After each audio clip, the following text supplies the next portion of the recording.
Welcome to PlanStrongerTV. I'm your host, David Holland. Are you bombarded daily by financial information from multiple sources? Do you know what you should be doing for your individual situation? Are you on the right track? Are you overlooking anything critical? On today's program, I'm going to share with you my top 20 financial tips from 20 years. Ready? Let's roll.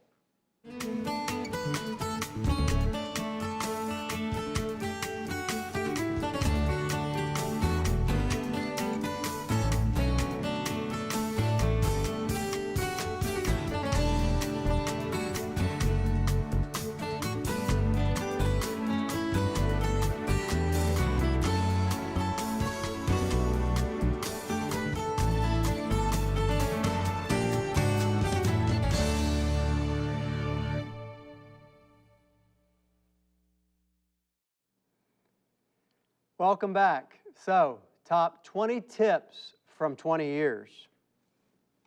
Kind of a bold statement, I would admit, but I've seen over the years a lot of things that consistently I talk about with clients. So maybe I can give you a jump start, or at least have you think about some things in a new way, or maybe with a little bit of different perspective.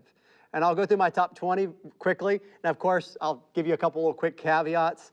These are just 20. There's a lot more, but these are some of the more common subjects that I see that we need to talk about when I'm working with a client.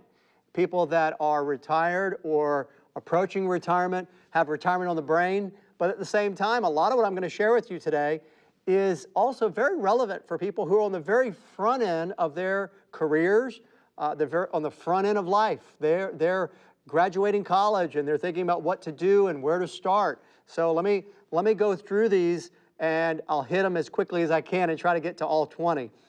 Number one, you need to think about doing your investing yourself or hiring a financial planner, hiring somebody to advise you. And hiring an advisor may come in a lot of different shapes and sizes. It might mean hiring them to give you some consulting as needed, maybe just paying them for their time, or it might be hiring them to manage a portfolio.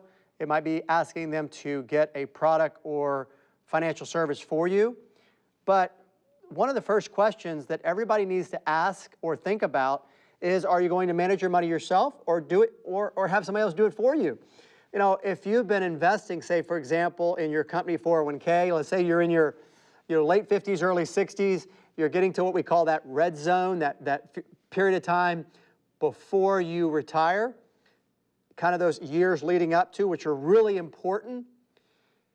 Do you then at that point ask somebody to help you? You know, for a lot of people, they say, hey, look, in fact, I just had this the other day. They came in, they've been doing their own investing for pretty much their whole lives. I was the first financial planner they ever really talked to, and they said, well, just the numbers have gotten too big and we're just too close to retirement. We need professional help. Amen to that, I agree. So the first question for you to answer, regardless of where you are in this process, is, do you do it yourself? Now, if you're going to do that, there are three key things I want you to think about. Number one, you better like it. You better like it, because the things that we don't like, they fall to the bottom of our to-do list. Number two, speaking of to-do lists, you need to have time. You might like it, but if you don't have time, it's not going to get done. And number three, I think I might say this is most important. You got to have the skills, right? You got to have the skills to pay the bills. You got to have the skills to do the investments. You can like it and have all the time in the world, but if you're not any good at it and just can't seem to get your mind around it, then it may be an uphill battle. So if you're going to do it yourself, those are the key elements. Now, if you're going to select an advisor, that's a whole other thing, and that's number two on my list. Selecting an advisor to help you with your investments, and on a broader basis, having somebody help you plan your financial future. Again, whether you're on the front end, the front nine of life, or on the back nine of life, wherever you are in this whole continuum of your life, do you select an advisor based on what you need, or do you select an advisor and then whatever they have available or whatever they can offer you, you trust them to do that? That is a big decision factor. Do you do a search? Do you identify the advisor? You look for advisors who have the particular skill set of what you need. You know, if you're thinking about retirement, are you going to look for somebody that can help you plan your retirement, or are you looking for somebody just to focus on investing your money? I think the first choice, right? So your choice of advisor needs to be based on what you need, not just based on, hey, that advisor sounds like you know what he's talking about, or she's really likable and I trust her. Well, we need to look at what services they offer. Number three, if you're going to have a relationship with an advisor, there are three critical pieces to this. If any of them are missing, it's probably not going to work. Number one, you got to like them. You got to like them because you're going to work with them. Number two, you have to trust them. You've got to trust that they are doing what is best for you. You trust them with your money. And number three, you got to believe in them. Means you believe they have the skills. You believe that they know what they're doing, that they've got the credentials and the expertise. So like, trust, and believe. All three are required for a good advisor relationship. And I will challenge you that if any of those three are missing, it's not going to work long term. Now, speaking of long term, number four, you build your financial plan before you retire. Well, why wouldn't you do it that way, David? Well, I've had people come to me and they say, I retired last week, here's what I've got, make it work. And I'll do my darndest to make it work. Ideally, we've got some time to make some course corrections or to navigate. So for example, I had somebody come to me recently. He's going to be retiring in about 6 months. And he came in and said, okay, here's where I'm at. What do we need to do before the 6 months so that we can be ready? I had another person I spoke to recently that is not going to retire for another 3 or 4 years. So the earlier the better. That's the key point. And by doing that, we can prepare for where we need to be. And I love not just the opportunity to think ahead, but just to have things put together.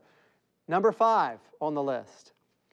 We need to have a budget and we need to have a financial plan, especially for spouses and relationships involving money. Now, budget for some people is a 4-letter word, not a 6-letter word. Some people do not want to talk about a budget. Unfortunately, because some people use the budget to bludgeon, okay? So some people use a budget to beat the other person over the head. That's not the point of the budget. But I can tell you this, having a budget and having a financial plan, especially that you've worked on together, will equal less marital stress. Hands down. It's not perfect, but it definitely helps. And I insist that each person, each relationship I have with clients, that if they're married or have a significant other and they're sharing finances, they both come in to meet with me. Number 6 on my list, emergency fund. Gotta have an emergency fund. We have to have money we can get to quickly. We need to have a backup emergency fund and a backup emergency fund behind that. We need a liquidity in the plan. We need to know that we can get to money if we need to without incurring a bunch of cost. Number 7, insurance. Our insurance is going to evolve based on where we are in life, stage of life. Where are you? If you're in your 20s, your need for insurance is going to be different than when you're 60. At 20, it's more about medical insurance, maybe disability insurance, maybe life insurance. At 60, or going to 65 for Medicare, now we need Medicare, the Medigap insurance, maybe a supplemental policy. Our need for long-term care, obviously, is more front and center.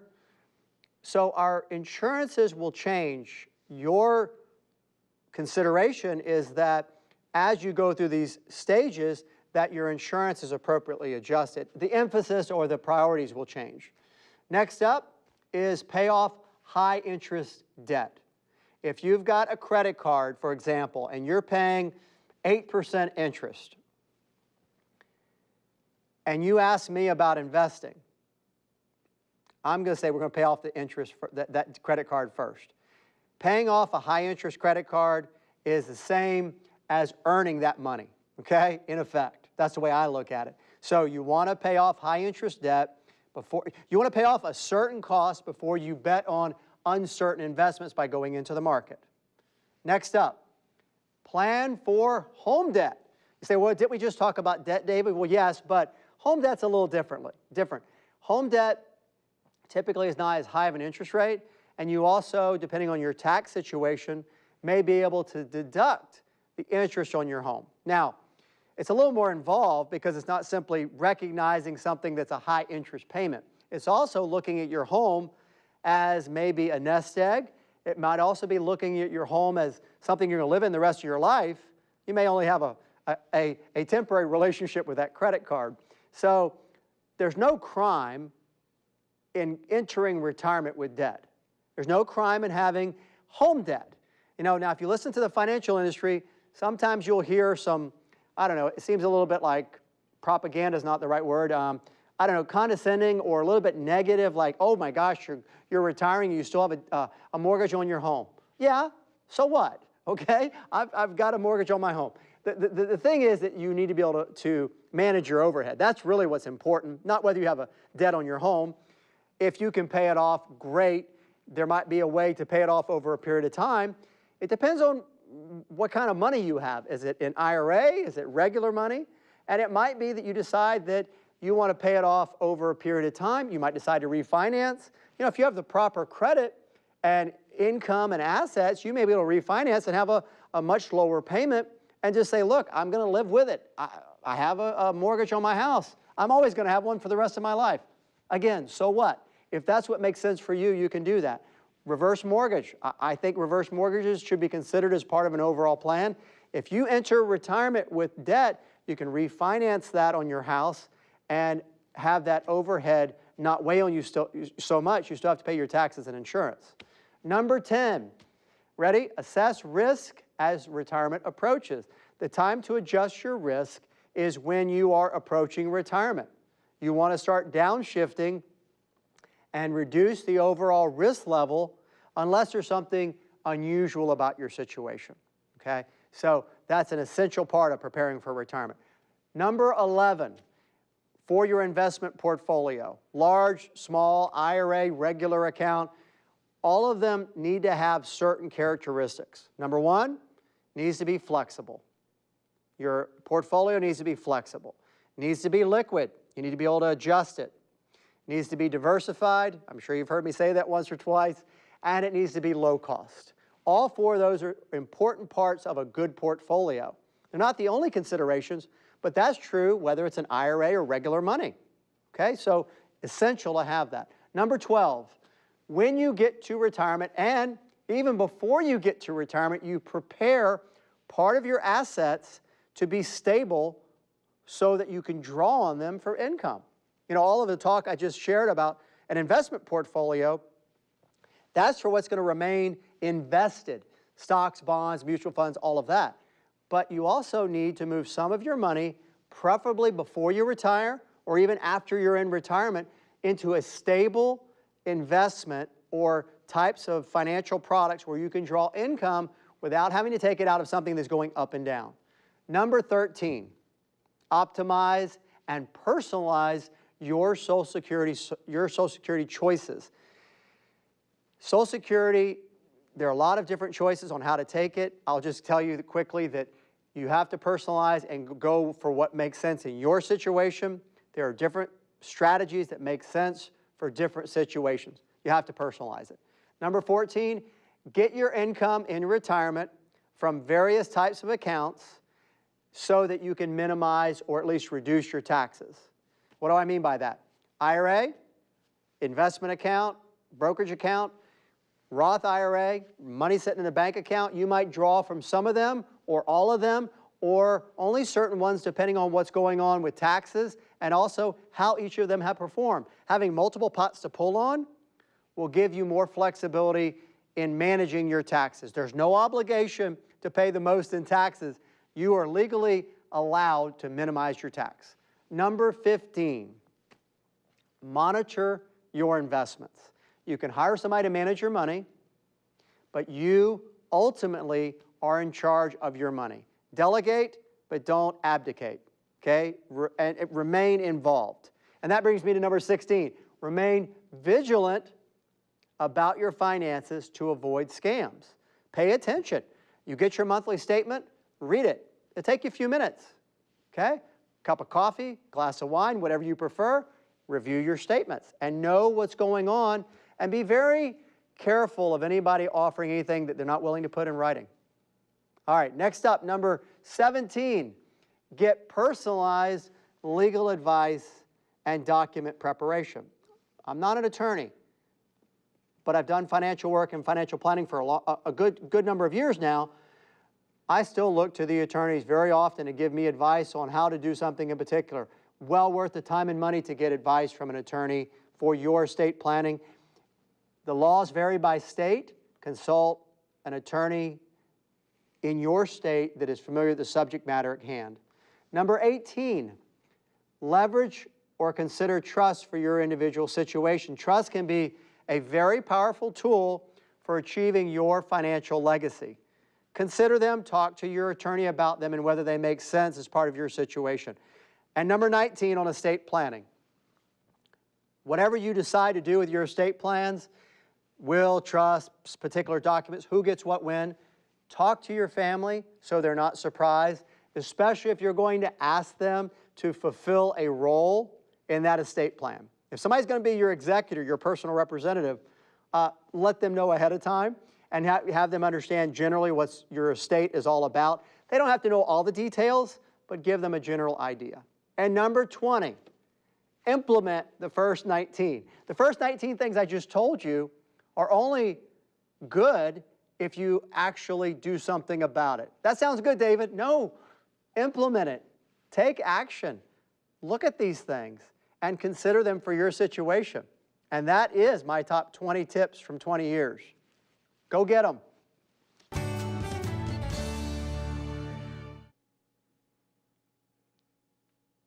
Okay, time for viewer questions. And remember, you can email me your question and I can do it on the air. I'll change your information so nobody knows it's you, unless you want them to, or unless you are fair game, like this question from Erica Barger in my office. She is our compliance director, and she asked me this wonderful question. I said, that's great for the show, so here we go. Erica asks, if a millennial has a current traditional IRA solely for the current tax benefits, for example, what can that person do to better set themselves up for retirement? Keep the traditional IRA account or roll it over into a Roth when the amount is still small? What would be the pros and cons of making the changes now versus later in life? And what happens when a 401k is thrown into the mix? Good question, Erica. Now, Erica reviews all my shows before we can air them, so she'll get to hear her question as she's listening to this program. So that's a big question. I'm going to break it down into a couple pieces, but it's an excellent point about IRAs, Roth IRAs, and how you save for retirement. Whether you are a millennial or whether you are right on the cusp and about to retire, how you invest your money can take on different forms. There's multiple aspects to that decision. So when you invest, you can do it through a 401k or other type of employer-sponsored retirement plan, where you can put the money in pre-tax and then understanding that you're going to get tax-deferred growth on that money, and then when you draw it out in retirement is when you pay tax. That's the trade-off. That's the IRS deal. Don't pay tax up front, but pay tax later. The Roth, of course, the Roth IRA is the exact opposite of that. You don't get the tax deduction on the front end, but you don't pay tax on the gains, and you don't pay tax on any of the related future accumulation if you take it when you retire. So no tax break up front, but tax break on the back end. I think the key thing to think about when we hear a question like this, whether you're a millennial or you're right on the edge of retirement or even a baby boomer, that you diversify. So that's my answer to this question. Diversify. I say all of the above. If you can do a Roth IRA, excellent. If you can do a contribution to a 401k, excellent. Some companies offer a Roth 401k, which is a kind of a combination of payroll deducted contributions to a retirement account that is after tax. So whatever your choices are, I like the idea of doing more than one. And I'll add one more thing to Erica's question, and that is that you also consider doing after-tax investing through a brokerage account, not a Roth, not an IRA, not a 401k, but also an account where you've already paid tax on the money and you're putting it into the investment account. The advantage of that account over all the others that we just talked about is that that account, you can pull that money out without regard to how old you are. So you want to have a mix of investments, not only have them diversified for where you invest and how much risk you take, but also tax diversification, because when you get to retirement, you then have choices, and I love choices. I like having backup plans. So when you get to retirement, you then can choose on a year-by-year basis, depending on the tax policy and your situation at the time, you can choose which one of those make the most sense. And it may vary year to year, and you may end up drawing from all of them at the same time, just a little bit from each account. So great question, not just because she's my compliance director, but great question. Send your questions. Happy to answer them on the show. Before you go, one more thing. You know, things can be right or be the best thing, but not comfortable for you. And I want to stress that. You know, there could be a strategy or an approach that everybody talks about as the right way to go. In textbooks, all the pundits on television say this is what you should do, but it doesn't sit right with you, or you just can't get comfortable with it. Well, guess what? You're the one that's got to live with it. You know, back, and I always remember this because it was early in my career after I started my own company.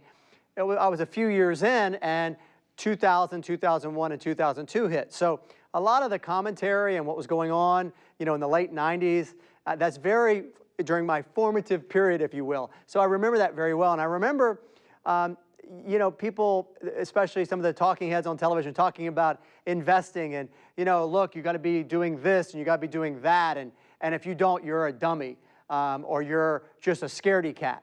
And I remember them also talking like when things went bad in 2000, they were talking about, well, hey, look, everybody lost money.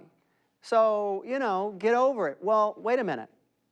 Back then, before all this happened, I didn't really like this idea or I wasn't comfortable, and now I did it, and now because everybody else lost money doesn't make me any less broke.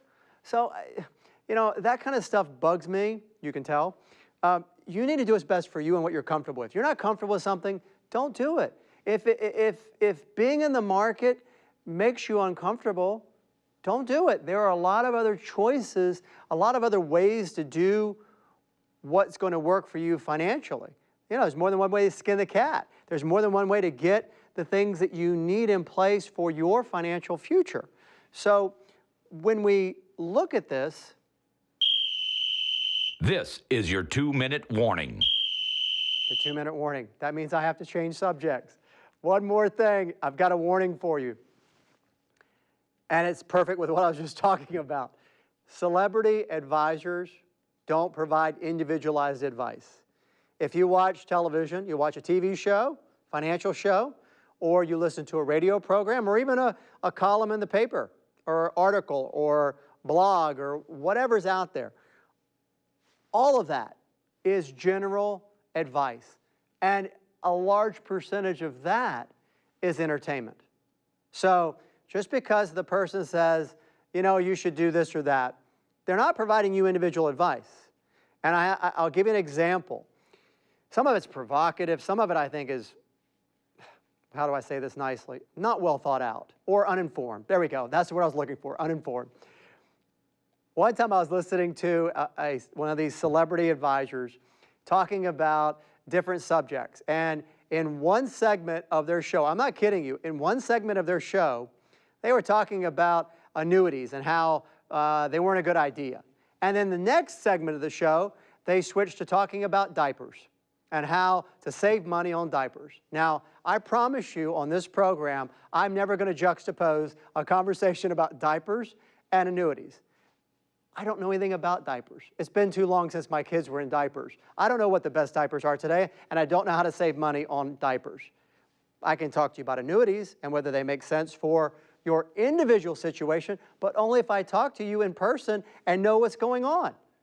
Celebrity advisors and people that are talking to the public in general are providing a service. Most of it's entertainment. It's not individualized advice. Be careful about that, and if you do, you'll plan stronger.